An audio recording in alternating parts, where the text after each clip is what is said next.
ஓம் சாய்ராம், ஜெய் சாய்ராம். எல்லாரும் நல்லா இருக்கணும், எல்லாருக்கும் நல்லதே நடக்கணும். அன்பு குழந்தையே, கண்ணீரோட கவலைப்பட்டு இந்த சாயப்பா படுத்திருக்கேனா எல்லாம் ஒன்றை நினச்சிதான். இப்போ உன் வாழ்க்கையில் இருக்கிற சிக்கல்களையும் பிரச்சனைகளையும் தீர்க்க முடியாமல் நீ திணறதை பார்க்கும்போது என்னால் மட்டும் எப்படி சந்தோஷமாக நிம்மதியாக அமைதி தவழ்ந்த முகத்தோடு இருக்க முடியும்? அதனால தான் உன் மனக்கவலைகளை போக்கி நீ மனசில் நினச்சதையெல்லாம் நல்லபடியாக நடத்தி கொடுப்பறதுக்காக உன் சாயப்பா அதை பற்றி யோசனைகளில் மூழ்கி இருக்கேன். அதே நேரத்தில் என் அன்பு பிள்ளையான நீ இன்னும் தெளிவு பெறாமல் இன்னும் இப்படியே யோசிச்சுக்கிட்டு இருக்கியே, கவலைப்பட்டே வாழ்ந்துக்கிட்டு இருக்கியே நினச்சி வருத்தத்தோடு இருக்கிறேன் என் செல்லமே.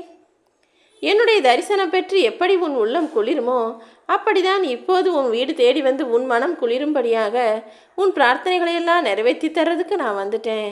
எந்த வேலையை செஞ்சாலும் அதற்கான முயற்சியை முழு மகிழ்ச்சியோடு செய்ய பழகு.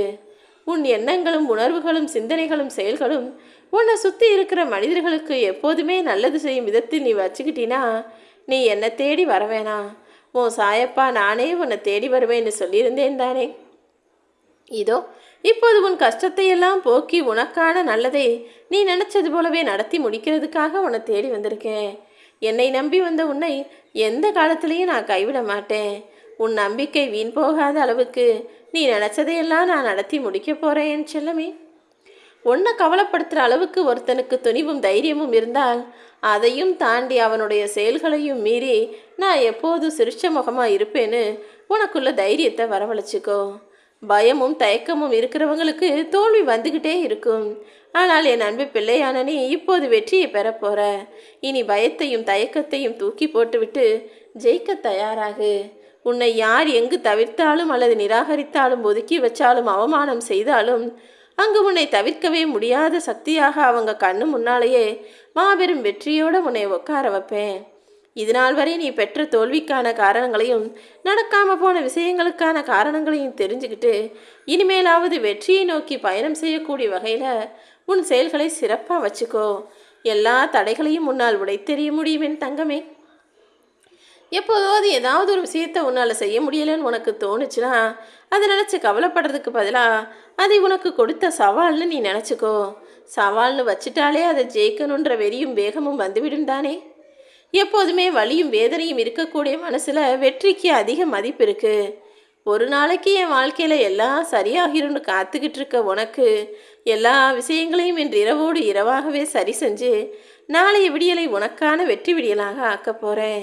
உன் வேதனைகள் எல்லாம் மறைஞ்சு நீ சாதனை புரிவதற்கான நேரம் வந்துடுச்சு. உழைச்சிக்கிட்டே இருக்கிற உன் வாழ்க்கையில் காலங்கிற ஏனி இப்போ உன்னை உயர்த்திக்கிட்டே இருக்க போகுது. உன் சாயப்பா உனக்காக நான் இருக்கும்போது நீ கவலை கொள்ள வேண்டாம் என் தங்கமே. வெளியில் உள்ளவங்க உன்னை சிரிக்க தெரியாதவன், கரடு முரடானவன், அழுக தெரியாதவன், அன்பில்லாதவன், பாசம் இல்லாதவன், சுயநலம் மிக்கவன்னு 1000 பேர் 1000 வார்த்தைகளை சொல்லட்டும். ஆனால் உன்னை பற்றி எனக்கு தானே தெரியும். நீ அழுக தெரியாதவன் கிடையாது.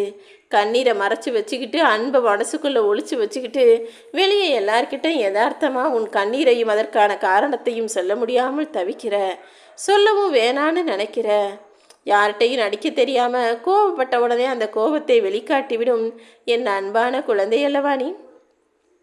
உன் குடும்பத்தோடைய தேவைக்காக ஓடி ஓடி உழைச்சி கஷ்டப்பட்டு எல்லா வேலைகளையும் செஞ்சுக்கிட்டு இருக்க நீ சிரிக்க தெரியாமல் இல்லை, சிரிக்க மறந்து போய் சிந்தனையிலேயே பல வருடங்களாக வாழ்ந்துக்கிட்டு இருக்கன்றது எனக்கு மட்டும்தான் தெரியும். உன்னுடைய சோதனை எவ்வளவு பெரியதுன்னு இந்த சாயப்பா என்கிட்ட வந்து நீ சொல்ல வேணாம். ஏன்னா அந்த சோதனையை தாண்டி உன்னை ஜெயிக்க வைக்க போகிறது இந்த சாயப்பா நான். இதனால் வரையிலும் பல விஷயங்கள் உன் வாழ்க்கையில் உன்னால் புரிஞ்சுக்க முடியலை. ஆனால் இப்போ புரிஞ்சுக்கிற நினைக்கும் போது அது உனக்கு சரியாக அமையவில்லையா? நான் சொல்லக்கூடிய சில உண்மைகளை கொஞ்சம் கசப்பாக இருந்தாலும் நீ கேட்டுக்கிட்டு அதை ஏற்றுக்கிட்டு உன் வாழ்க்கையை மாற்றிக்கிட்டு தான் ஆகணும். ஏன்னா எப்போதும் எல்லா சூழ்நிலையிலும் உனக்கு துணையாக உனக்கு ஆதரவாக இருக்கக்கூடியது உன்னுடைய பெற்றோர்கள் மட்டும்தான். ஏழையாக இருக்கிறவனுக்கு சொந்தக்காரங்க மட்டும் இல்லை, நண்பர்களும் குறைவாக தானே இருப்பார்கள்.